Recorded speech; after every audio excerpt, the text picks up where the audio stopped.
Assalamualaikum warahmatullahi wabarakatuh. Alhamdulillah, nahmaduhu wa nasta'inuhu wa nastaghfiruhu wa na'udzu billahi min shururina may yahdihillahu fala mudilla lahu wa may yudlil fala hadiya lahu. Asyhadu an la ilaha illallah wa asyhadu anna Muhammadar Rasulullah.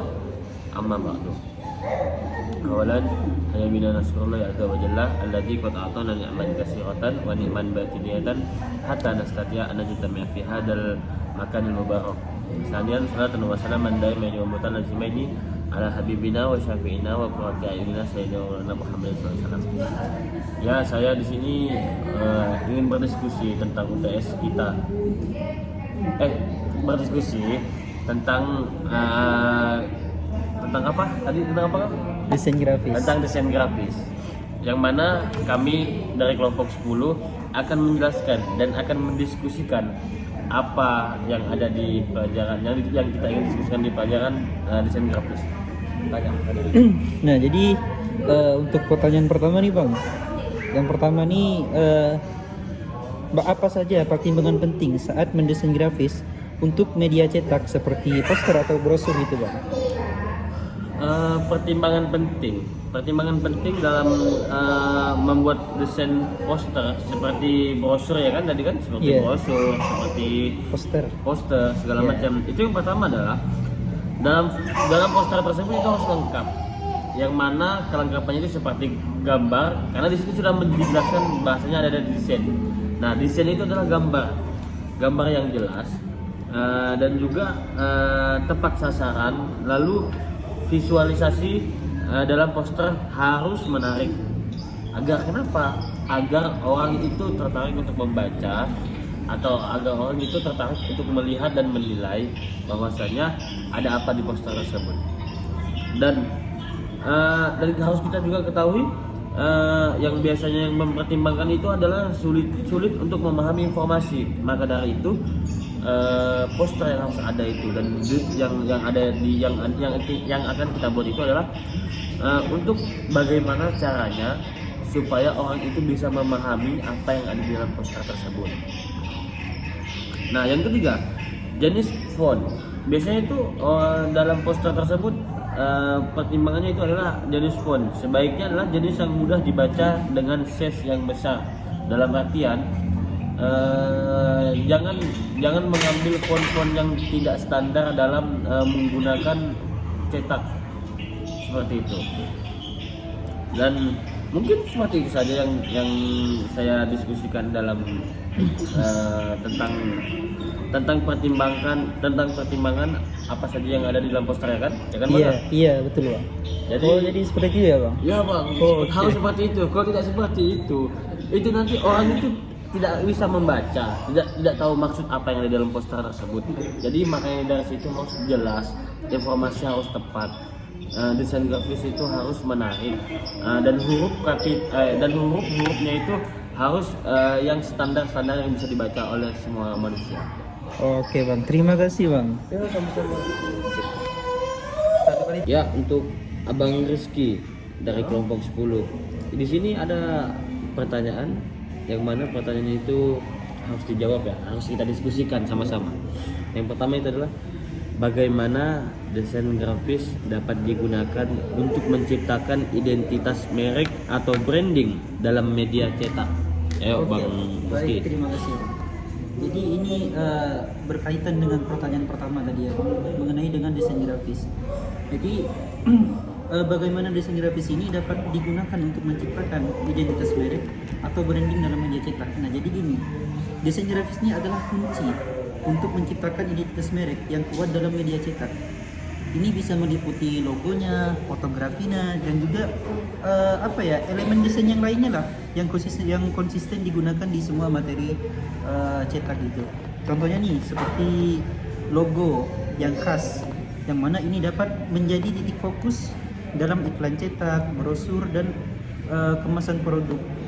Dan juga tipografi. Jadi tipografi ini adalah seni dalam mengatur teks atau ya seperti fitur-fitur dulu untuk mengedit teks, mengatur teks gitu.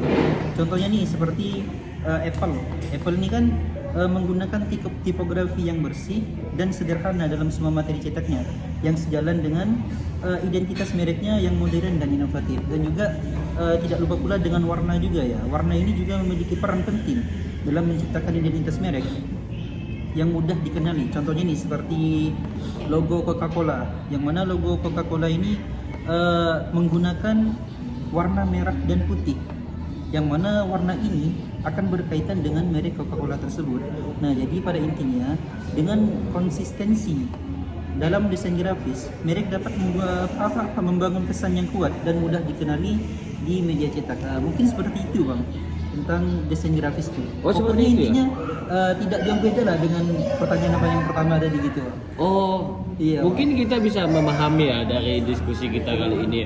Maka dari situ bahwasanya diskusi ini sudah jelas dan kalian harus memahami dan mendengarkan apa yang dimaksud dengan desain, apa itu yang lebih apa yang sulit untuk kita pahami. Tentang itu kita bakal utarakan sebut. Mungkin setelah ini kita akan lanjut ke pertanyaan yang ketiga yang akan didiskusikan oleh Bapak Wajidi, anaknya Prof Rocky Gerung. Oke, seperti itu. Maka dari itu kita akan beralih kepada Bapak Wajidi. Baik, saya akan menjawab pertanyaan selanjutnya dari Abang Rizky. Apa pertanyaannya, Jadi Abang Rizky? ini Bang, pertanyaan selanjutnya. Ini kan apa ya? Masih mencakup tentang desain grafis gitu kan. Ya. Jadi pertanyaan selanjutnya ini bagaimana cara mengoptimalkan desain grafis untuk media cetak agar menarik perhatian dan efektif menyampaikan pesan gitu. Oh, bagaimana untuk mengoptimalkan sebuah desain untuk menarik perhatian gitu, perhatian kurang lebihnya audiens. seperti itu. Nah, desain grafis pada media cetak seperti brosur, poster ataupun katalog memiliki peran penting dalam menarik perhatian audiens atau konsumen yang ingin kita tuju gitu ya. Dan untuk mengoptimalkan desain grafis ini ada beberapa tahap atau faktor yang perlu diperhatikan oleh orang-orang yang berada atau menggeluti desain grafis ini.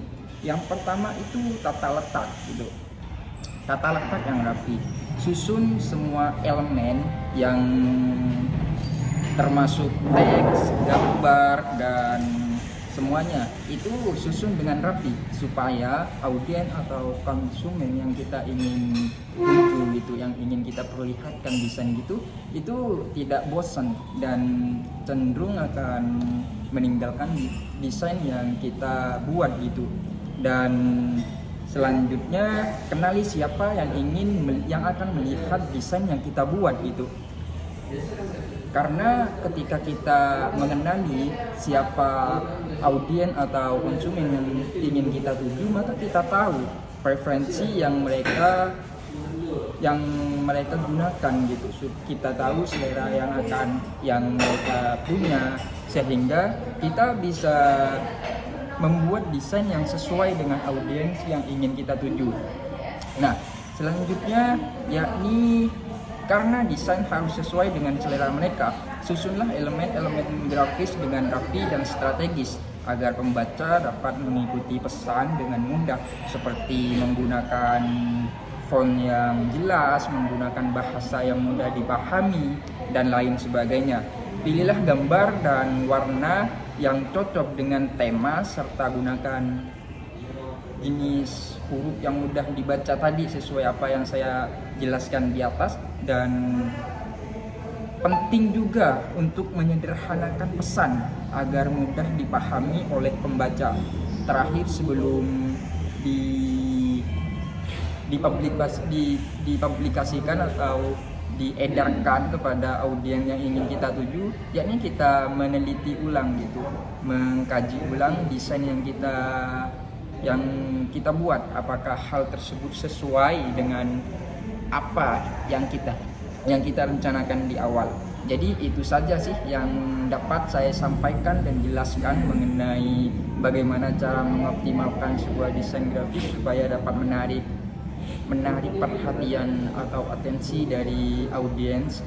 Jadi itu saja, cukup dari saya.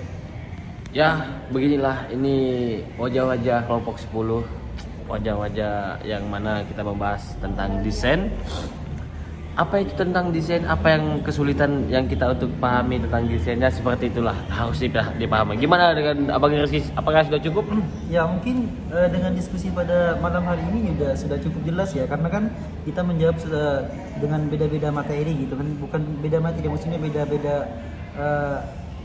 objek pemahamannya gitu misalnya. Oke, terima kasih. Itulah pentingnya berdiskusi. Ya, maka dari situ mungkin saya akan tutup ya, Bang Wajidi, gimana? Kita tutup. Tutup, karena semua yang kita jelaskan sudah mencakup apa yang ada didiskusikan hari ini gitu. Cukup. Baik, kalau seperti itu. Karena saya yang membuka, maka saya harus menutup. Saya ada pantun. Asik. Pantunnya apa nih, Bang?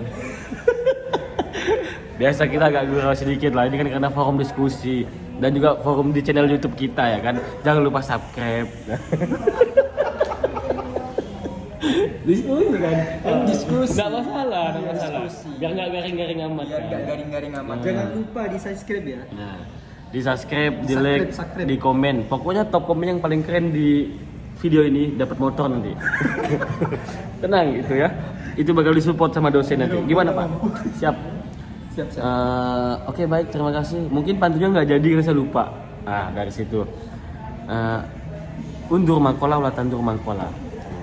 Jangan lihat saya, lihatlah kepadaku. Isik, gak jelas. Nah, ya, mungkin cukup sekian dari kelompok 10. Mungkin semoga diskusi kali ini bermanfaat. Apapun yang kurang itu datangnya dari kami, apapun itu ada kebenaran datangnya dari Allah Subhanahu wa taala. Cukup sekian. Wassalamualaikum warahmatullahi wabarakatuh.